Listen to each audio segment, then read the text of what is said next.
Salve, salve tricolores, sejam bem-vindos a mais um vídeo aqui do canal. Quem for novo por aqui, não esqueça de se inscrever aí embaixo, de deixar o like e seguir a gente lá no Instagram, Alemão SPFC. E agora, sem enrolar, vamos pro vídeo de hoje, desejando uma excelente quarta-feira, que Deus abençoe o nosso dia. São Paulinos e São Paulinas, o tricolor está classificado, como já estava, só que em primeiro do grupo. Vitória importantíssima, o São Paulo chegou a 14 dos 18 pontos possíveis, igualando aí a duas campanhas históricas, incluindo a de 2005. Galera, neste momento o São Paulo é uma das melhores equipes na classificação geral, o que é muito importante para as outras fases. Classificando em primeiro, a gente decide as oitavas dentro do estádio do Morumbi, mas quanto mais pontos você for somando, você pode decidir também as outras fases com o mando de campo. Neste momento, o São Paulo está classificado com 14 pontos. Temos outros dois grupos definidos, o grupo A e o grupo B. No grupo A, o Estudiantes tem 12 pontos, ou seja, inferior ao São Paulo. No grupo B, o River Plate, também classificado, também soma 12 pontos, ou seja, entre os três classificados até agora, o São Paulo tem a melhor campanha. Nós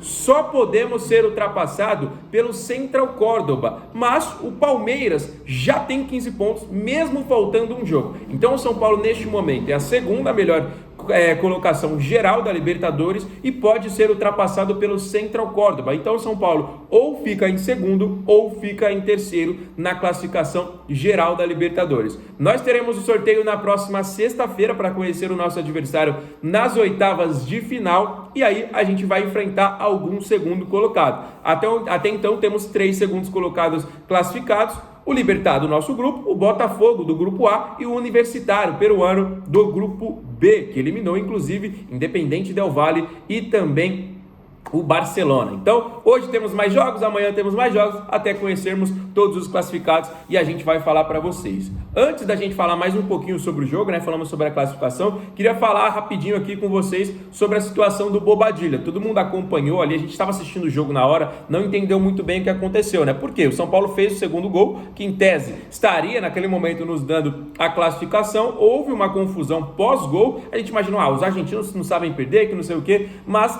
depois a gente acompanhou também, o jogador chorando ali copiosamente dentro do gramado, querendo abandonar a partida, os próprios jogadores são paulinos ali, acalentando ele, dando força, dando palavras de motivação. A gente não estava entendendo, obviamente, o que estava acontecendo ali naquele primeiro momento, mas pós-partida, o jogador disse que ele foi chamado, de venezuelano morto de fome pelo volante do São Paulo, Damian Bobadilla, em alusão à grave situação que vive o país da Venezuela. A situação ficou muito estranha, todo mundo acompanhou ali, O jogador logo no estádio foi à polícia militar dar o seu depoimento, para abrir ali um inquérito, para abrir uma situação de investigação sobre o Bobadilla. Outros dois jogadores do Tajeres que estavam ao lado ali no momento da confusão foram como testemunha, e quando a polícia militar foi até o vestiário do São Paulo para chamar o Bobadilla e ele dar o seu depoimento, o jogador já não estava nem no estádio mais. Então isso acabou ficando um pouquinho estranho ali, Acabou o jogo, o Luciano mandou ele correndo ali para o vestiário, o árbitro também. Ali a gente até entende, para não haver nenhuma confusão, pela segurança também dos atletas, mas quando a polícia chega ao vestiário, o jogador nem está mais lá, isso fica uma situação um pouquinho mais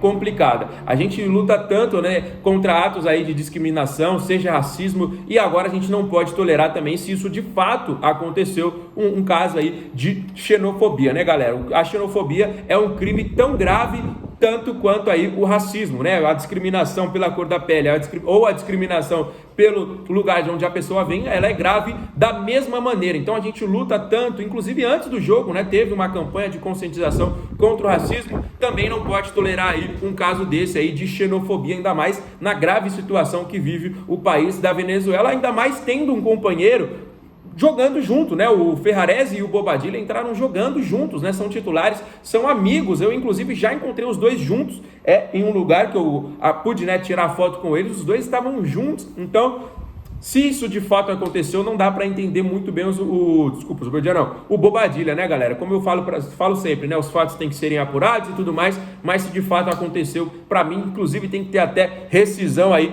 de contrato. Vamos aguardar as maiores informações de polícia, de Conmebol, notas oficiais de ambos os lados, né? Mas realmente é uma situação muito, muito grave que não dá para passar batido, não dá para passar pano, não dá também para ficar fazendo piada, né, galera? É uma situação aí que envolve com a raiz do jogador, com muitas outras coisas, né? Muita gente fala, mimimi, chororô, nada disso. A gente luta sempre, né, para combater o racismo e, como eu falei para vocês, a xenofobia é um crime de igual tamanho, né? De peso igual, porque é uma discriminação. Uma é a discriminação com a cor da pessoa, outra é a discriminação aí com o lugar de onde a pessoa veio, com a origem da pessoa. Então é grave da mesma maneira, não, rapaziada? Então vamos aguardar aí, mas só para vocês ficarem cientes, no começo da Libertadores, um jogador do Alianza Lima cometeu também um ato de xenofobia, chamando alguns argentinos ali de bolivianos, obviamente em tom pejorativo, e ele pegou 4 meses de suspensão. Esta fala do Bobadilla, na minha visão, não estou falando que é mais xenofóbico, menos xenofóbico. Eu achei a fala do Bobadilla mais pesada ainda que o jogador do Alianza. E o jogador pegou 4 meses. Então, existe uma estimativa do Bobadilla pegar uma pena superior a pelo menos 6 meses, galera. Então, vamos aguardar, como eu falei para vocês, tem toda essa questão da investigação, mas só para vocês ficarem cientes aí que o Bobadilla deve ter uma pena pesada em relação às investigações que eu estou acompanhando e as informações de bastidores que estão chegando aí a todo momento, tá bom? Falando mais um pouquinho do jogo, né? O São Paulo saiu na frente, o gol do Sabino, né? Após uma cabeçada do André Silva, o Sabino parece que ele meio tentou sair da bola, mas a bola bateu nele e foi pro gol, né? Se não bate nele, ele ia pra fora, deu pra ver claramente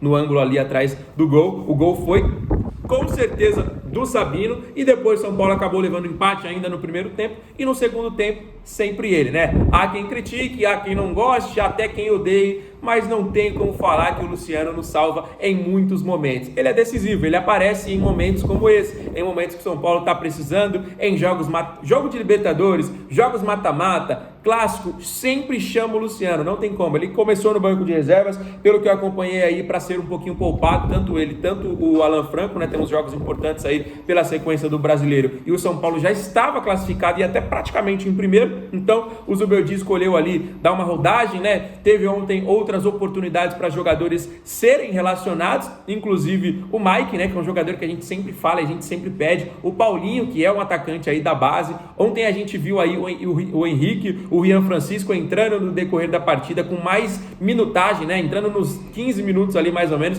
para terem mais oportunidades. O Henrique entrou bem, na minha opinião. Rian Francisco poderia ter feito um gol ali, que a bola chegou vinda do Luciano, né? Eu acho que ele poderia ter batido de primeira. Ele tentou driblar o goleiro ali e acabou que não deu certo. Mas faz parte, né? O São Paulo se classificou em primeiro, que eram os objetivos aí desta fase de grupos, né? Primeira classificação, depois da classificação em primeiro, e agora nós estamos aí aguardando, né? Vamos acompanhar a rodada de hoje, estamos aguardando também os segundos colocados e obviamente sorteio para saber quem será o nosso adversário. Inclusive, eu só queria mandar um tchauzinho pro Corinthians, né? Pá! Acesso negado. O time pequeno é assim, foi eliminado da pré-Libertadores, foi eliminado da Sul-Americana. Não tem o que falar, né, rapaziada? Só dar um tchauzinho pros caras aí. Time pequeno, né, rapaziada? Time pequeno não tem jeito, é eliminação atrás de eliminação. Só uma informação quente aqui de última hora: o Atlético Mineiro iniciou negociações pela contratação do volante Thiago Mendes. Exatamente, São Paulo já tá, muito tempo negociando com o Thiago Mendes. O São Paulo se acertou com o jogador, mas não se acertou com o Al Rayyan.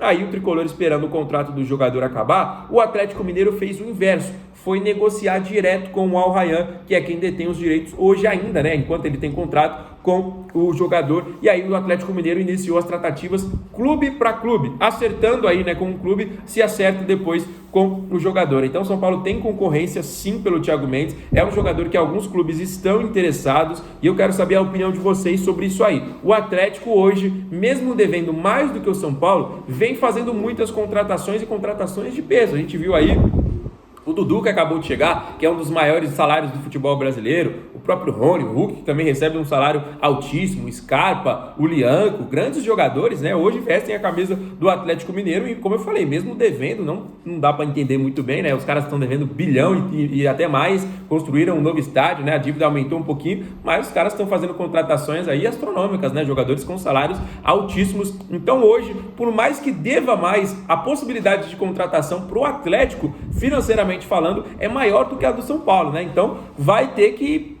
falar o amor do cara pelo clube, né? E que, na minha opinião, não tem amor nenhum. Assim como o Oscar não teve, assim como tantos outros não tiveram. Hoje, o que manda é isso aqui. Muita gente fala, Alemão, mas o Oscar voltou. Ah, mas voltou para isso aqui, ó. Ele negociou com o Flamengo. Ele já ouviu propostas de outro clube. Ele não foi igual o Wendel. O Wendel, por mais que seja ruim, mano, o Wendel é ruim. Meu Deus do céu, que lateralzinho ruim. Mas ele foi homem. Ele deu a palavra pro São Paulo. E quando o Fluminense se acertou na época com o Porto e ofereceu uma proposta bem maior do que a do São Paulo, ele falou, não, eu dei a minha palavra. Eu vou jogar no São Paulo. Ele foi homem. Como eu falei, por mais que seja ruim, porque ele é horroroso. Mas ele foi homem. Thiago Mendes, eu sou São Paulino, não tenho o que nada disso. Já negociou com o Flamengo 2 vezes, já negociou com não sei quem, já negociou com não sei quem. Se ele falar assim, eu vou jogar no São Paulo e acabou, aí beleza. Mas nada disso. Hoje em dia os caras não tem palavra mais não, rapaziada. Quer saber é disso aqui, ó. Beleza? Então só para esclarecer aí para vocês que o Thiago Mendes pode ser jogador do Atlético Mineiro, mesmo tendo aceitado a proposta do São Paulo, mas como eu disse, São Paulo não se acertou com o Al Rayyan. Fechado? Então se você é novo aqui no canal, o vídeo está chegando ao fim, mas não esquece de dar uma moral pra gente, se inscrevendo, deixando o like, deixando os comentários sobre todos os assuntos que eu falei. Para todo mundo que nos acompanha aí também deixa aquela moral pra gente. Volta amanhã com muito mais novidades. Fiquem com Deus, um abraço, valeu!